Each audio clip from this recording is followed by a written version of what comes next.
Alright, the story of how I made the worst film photos by far started right here. I was bored with nothing to do, so I was thinking about what could I shoot. Usually in times like these I would go on a walk with Maya and shoot whatever. But she was at work, so I was all by myself. But then I realized that I'm a strong independent man. I can go out and shoot photos alone. Okay, correction, I'm a strong independent child. Yeah, that seems right. However, the question was, what could I shoot? What could be the theme of the photos? And truth to be told, I'm not a great street photographer. I have never really tried to be one, and to add to that, I haven't shot film photos at night either, so that combination seemed challenging enough to pick up the camera and eventually screw myself over. I kinda have this love-hate relationship with Cinestill 800D film. If you have followed me long enough, you know that I've been saying that something ain't right almost every single time when I shoot Cinestill 800D. But maybe, just maybe this time, I will be truly happy with the photos.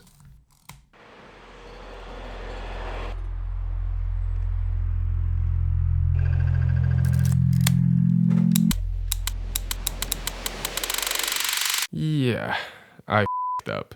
So after receiving the scans and being deeply crushed, I took some Kodak Gold and went out mostly to the exact same locations to take some daytime street photography photos. You know, in the end I still want to show you something somewhat decent.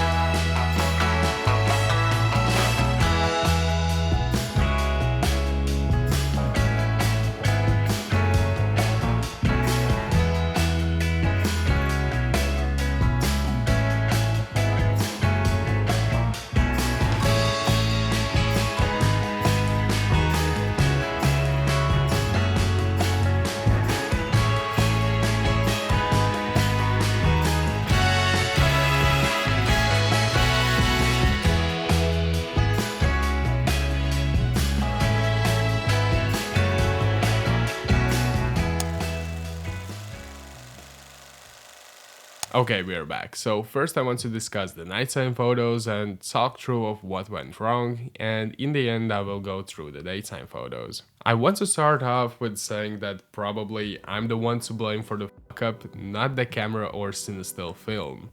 However, it did bring me back to one of my subscriber comments about Cinestill film in my earlier videos. He said, the disappointment you faced is most likely due to the 800D itself, which is not the low-light film some hope it to be. Not even a true 800 ISO. A bit controversial, huh? And I think that he might be right, because I shot on aperture priority camera, which means that the camera chooses the right shutter speed for me depending on how I rate the film. I rated the film at 800 as it says on the box, and the camera's shutter speed ranges between 1/30 of a second all the way up to 1/500 of a second.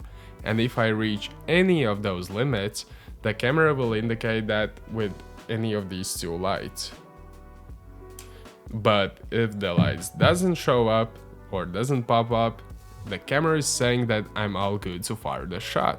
And as we can see from the photos, all of the shots are heavily underexposed, which kinda proves the fact that Cinestill 800D is not a true 800 ISO film. But just to be clear, I don't want to throw any shade on Cinestill. It's very likely that also the metering was thrown off by the night lights in my camera, and on the other hand, I have shot some really beautiful photos on this film stock. These are some of the shots I have taken on my medium format camera, and I love everything about them. The colors are nice and vibrant, makes the sky more bluish, the sun more reddish.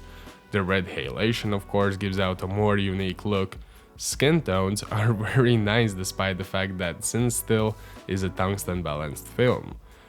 So yeah, it's just that for future reference I will keep in mind to overexpose the film a bit more or push it in development process, which I haven't tried yet.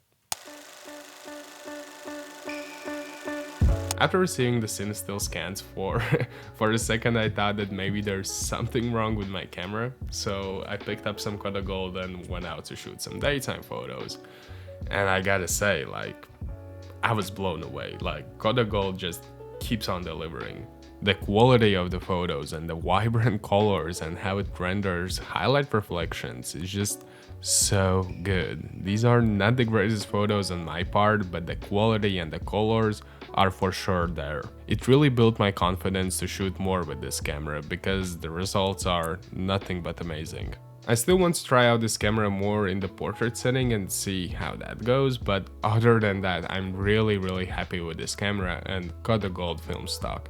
And now that Kodak Gold is also coming to 120 film, man, I'm so pumped. Like, I can't wait to shoot like some Kodak Gold on 120 film. And yeah, just to wrap up this video, I want to say that we as artists fail. This was my up, and I'm kind of happy that I made this mistake. There's this saying that you become a master once you have made all the mistakes. And it kind of makes sense because once you have made all the mistakes, you also know all the possible outcomes. It's just how you go about them. Do you keep repeating your mistakes or you keep learning from them? So yeah, my wish to you, keep learning, keep making mistakes, and most importantly, keep creating. See you in the next one.